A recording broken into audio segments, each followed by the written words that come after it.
Sa akin Yeah. naman,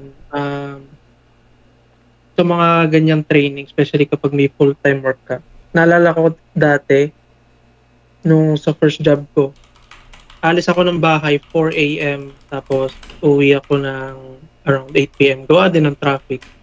So, gabi na, tapos pagod ka pa.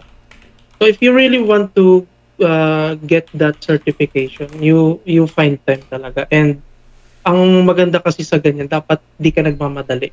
If you want to finish a certain course, huwag mong sabihin sa sarili mo, ay kailangan ko ito matapos sa linggo lang. Siyempre, mahirap mong pagkasyahin yun. So, Speedrun. unti-unti lang. Oo. Pero dapat consistent. So, Baka hanggang ang basa-basa ka na lang, hindi mo na yes. ma-observe. So, Correct. kasi ako, habang nasa bus, nagbabasa ako, nanonood akong courses, kahit mga 2 to 3 minutes lang, at least may progress. Hindi naman kailangan big steps agad eh. So, mas madali kang makarating dun sa pupuntahan mo kapag small steps lang. Pero consistent.